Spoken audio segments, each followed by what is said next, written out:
बात करते हैं जी रदरफोर्ड्स एटॉमिक मॉडल के हवाले से। अब ऐसा था कि एटम के फंडामेंटल पार्टिकल्स तो बता दिए कि इलेक्ट्रॉन है, प्रोटॉन है और न्यूट्रॉन है, लेकिन उसको एज अ होल देखना कि एटम है किस तरह से बना हुआ और उसके इलेक्ट्रॉन, प्रोटॉन और न्यूट्रॉन किस तरह से हैं और कहाँ कहाँ पर अवेलेबल है। तो रदरफोर्ड ने एक एक्सपेरिमेंट किया जो कि आपको यहाँ स्क्रीन पे नजर आ रहा है। सबसे पहले तो उन्होंने एक चैम्बर लिया, ठीक है, और उसके अंदर यहाँ पर आपको एक शाइन करता हुआ सोर्स ऑफ अल्फा पार्टिकल नजर आ रहा है। अब जी ये अल्फा पार्टिकल है क्या? हीलियम का एटम वो वाला ले लें जिसके अंदर, जिसके न्यूक्लियस में सिर्फ और सिर्फ हम कहते हैं कि प्रोटॉन दो हों और इसी तरह से न्यूट्रॉन जो है वो भी दो हों, ठीक है। और इसके जब हम शेल को देखें, ठीक है, हीलियम का एटम बनाते हैं तो उसके शेल में भी दो इलेक्ट्रॉन होते हैं क्योंकि प्रोटॉन जो है वो दो है। तो एक एटम को जब हम बताते हैं कि एज अ होल न्यूट्रल होता है तो दो प्रोटॉन है तो दो ही न्यूट्रॉन होंगे। अब इन दो इलेक्ट्रॉन को अगर हम क्या कर दें जी, रिमूव कर दें, तो ये जो पीछे हमारे पास बच जाएगा ये हीलियम पॉजिटिव टू हम इसको कह देंगे, क्योंकि सिर्फ और सिर्फ ये न्यूक्लियस वाला पार्ट इसका बाकी बच गया है तो ये हीलियम ही। लेकिन क्या है जी, इसके दो इलेक्ट्रॉन रिमूव कर दिए हैं तो इसको, इस चीज को हम सारे को क्या कहते हैं जी, अल्फा पार्टिकल कहते हैं, ठीक है। अब इसके ऊपर याद रहे कि चार्ज क्या है जी, यहाँ पर हम लिख देते हैं, चलें, पॉजिटिव चार्ज है, ठीक है।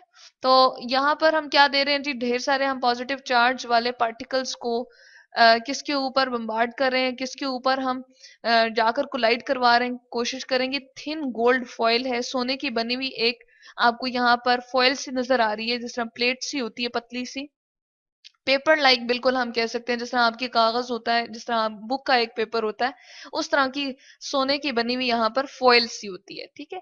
अब क्या होता है कि जैसे ही इसको पास किया, अल्फा पार्टिकल को इसके ऊपर बम्बार्ड किया, तो कुछ जो थे अल्फा पार्टिकल, सारे के सारे तकरीबन मोस्टली जो थे वो पास हो गए और कुछ जो थे वो वापस यहाँ पर बैक डिफ्लेक्ट हुए या वापस यहाँ पर मुड़ गए। और किस तरह से पता चला जी, एक स्क्रीन रखी हुई थी जो जिंक सल्फाइड की बनी हुई है। जिंक सल्फाइड एक ऐसा हमारे पास केमिकल है जिसके ऊपर अल्फा पार्टिकल जब बम्बार्ड करते हैं तो वहां पर शाइन प्रोड्यूस होती है। तो यहाँ पर आपको नजर आ रहा है कि ये क्या है जी, शाइन अगर प्रोड्यूस करेंगे इस वाले पार्ट में तो हमें पता चल जाएगा कि यहाँ पर जाकर अल्फा पार्टिकल जो है वो टकराए हैं। तो इससे क्या पता चला, यहाँ पर उसने जो ऑब्जर्वेशन की थी वो दो की थी, कि अगर बहुत ज्यादा हम देते हैं अल्फा पार्टिकल तो वो क्या करते हैं जी, मोस्टली जो है वो उसमें से, उस गोल्ड फॉइल में से अनडिफ्लेक्टेड होकर पास हो जाते हैं। तो हम कहते हैं कि यहाँ पर पास अनडिफ्लेक्टली, या हम कह सकते हैं कि अनडिफ्लेक्शन उनमें होती है, कोई वो डिफ्लेक्ट नहीं होते। और हम क्या देखते हैं उनमें, अनडिफ्लेक्शन का एक प्रोसेस देखते हैं, यानी कि वो किसी भी एंगल पर वापस नहीं मुड़े बल्कि उसमें से पास हो गए हैं, गुजर गए हैं। तो इसको हम ये भी लिख सकते हैं कि उसमें से पास ऑन हो गए, गुजर गए हैं उसमें से। मोस्टली हमारे पास जो है वो इसी तरह से अल्फा पार्टिकल करेंगे कि बीच में से गुजर जाएंगे। और कुछ ऑब्जर्वेशन उसने की थी कि फ्यू जो थे, यानी कि कुछ पार्टिकल जो थे वो क्या हुए थे जी, डिफ्लेक्ट हो गए थे बैक। तो हम कह सकते हैं फ्यू पार्टिकल्स, हम यहाँ पर लिख देते हैं पार्टिकल्स डिफ्लेक्टेड बैक, यानी कि वापस मुड़ गए थे, वापस आ गए थे, बैक की तरफ मूव कर गए थे, ठीक है। तो उसको हम कहते हैं डिफ्लेक्टेड बैक। जहां पर आपको तकरीबन तीन के करीब यहाँ पर नजर आ रहे हैं कि जो वापस आए हैं, ठीक है। तो ये उसने एक्सपेरिमेंट किया था और जी उसको एक्सपेरिमेंट ये करते हुए ये पता चला कि कुछ जो है वो इसमें से पास ऑन हो जाएंगे मोस्टली, बल्कि तकरीबन ज्यादा से ज्यादा जो है वो पास हो जाएंगे अल्फा पार्टिकल, और कुछ जो है वो बैक साइड पे यानी कि पीछे की तरफ आ जाएंगे। अब उन्होंने इससे क्या कंक्लूजन क्या निकाली या रिजल्ट निकाला क्या, वो देखते हैं जी। उसके लिए हम एक और फिगर देख लेते हैं। उन्होंने इस तरह से कंसिडर किया कि ये जो गोल्ड फॉइल थी, जो हमने सोने की एक हम कहते हैं कि पेपर लाइक उन्होंने मटेरियल लिया था, ये कहते हैं जी इसको गोल्ड फॉइल उन्होंने क्या दिया था, ठीक है। और इसके अंदर अरेंजमेंट ऑफ जो एटम है वो उन्होंने इस तरह से कंसिडर की कि अरेंजमेंट ऑफ एटम्स जो है वो इस तरह से, गोल्ड का एटम एक यहाँ है, एक यहाँ, यहाँ, यहाँ, और इस तरह से ये एक दूसरे के साथ टाइटली अरेंज हुए हुए, एक दूसरे के साथ अरेंज हुए हुए, यानी कि बहुत एक दूसरे के साथ जो है वो जुड़ के यहाँ पर रखे हुए एटम गोल्ड फॉइल के अंदर। अब यहाँ पर क्या किया जी, बहुत सारे ढेर सारे अल्फा पार्टिकल दिए, ये भी आपको नजर आ रहा है, ये भी है इसी तरह से, ये सब है।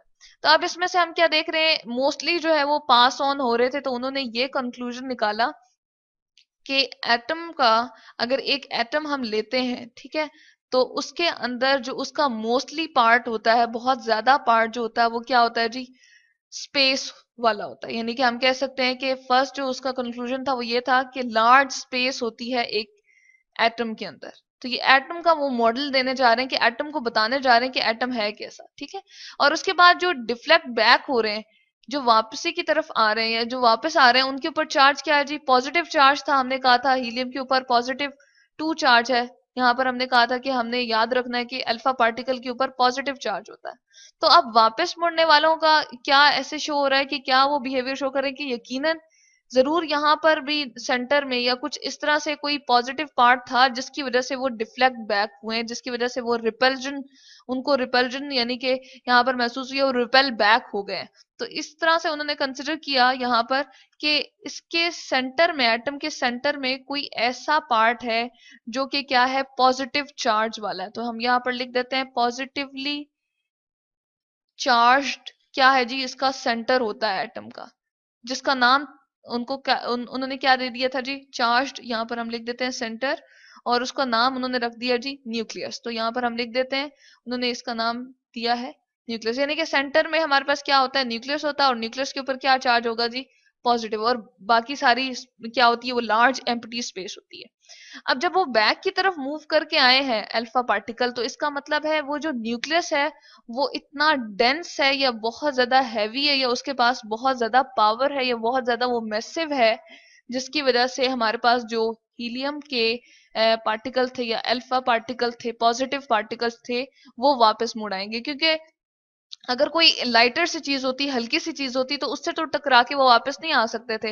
लेकिन ये यकीनन कोई ऐसी भारी चीज है, ये जो न्यूक्लियस है, जिसकी वजह से वो टकराते हैं और वापस मुड़ जाते हैं, क्योंकि उनके पास रिपल्जन की कुवत बहुत ज्यादा आ जाती है, रिपेल बैक हो जाते हैं, पीछे मुड़ने की जो ताकत होती है, यानी कि एक दूसरे में दफा की कुवत जो हम कह सकते हैं, वो बहुत ज्यादा आ जाती है, और वो एक दूसरे से क्या होते हैं, रिपेल होके पीछे की तरफ आ जाते हैं। और उसके बाद उन्होंने ये कंक्लूजन निकाली थी कि न्यूक्लियस जो है वो बहुत ही साइज में क्या है जी, स्मॉल है। तो हम कह देते हैं न्यूक्लियस का साइज यहाँ पर क्या है, स्मॉल, ठीक है, साइज इज स्मॉल। चले हम यहाँ पर लिख देते हैं जी, या हम ये भी लिख सकते हैं कि न्यूक्लियस जो है वो स्मॉल साइज का है, ठीक है। तो ये भी उन्होंने एक कंक्लूजन निकाली कि स्मॉल साइज है न्यूक्लियस का। और अगली बात ये की कि जो बाकी आपके पास पार्टिकल हैं, फंडामेंटल पार्टिकल हैं, न्यूट्रॉन और प्रोटॉन, वो किसके अंदर होते हैं, न्यूक्लियस के अंदर होते हैं, मौजूद होते हैं।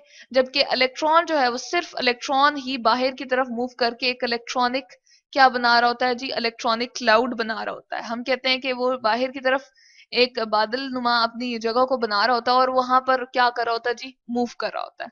तो ये कुछ कंक्लूजन्स थी जिसकी वजह से पता चला कि रदरफोर्ड ने एक डेवलप किया कि एटम का मॉडल किस तरह से होना चाहिए और एटम के अंदर जो पार्टिकल है वो किस तरह से अरेंज है। और वो किसके थ्रू उन्होंने किया जी, एक गोल्ड फॉइल ली थी और उसके ऊपर अल्फा पार्टिकल को बम्बार्ड करके यानी कि उसके साथ टकरा के और देखा था किस तरह से डिफ्लेक्शन उनमें आ रही है, या कुछ मुड़ के वापस आ रहे हैं या मुड़ के नहीं आ रहे, कुछ जो है वो स्ट्रेट अवे पास ऑन हो रहे हैं। तो इस वजह से उनको पता चला कि रदरफोर्ड ने डेवलप किया कि एटम का एक मॉडल किस तरह से होना चाहिए।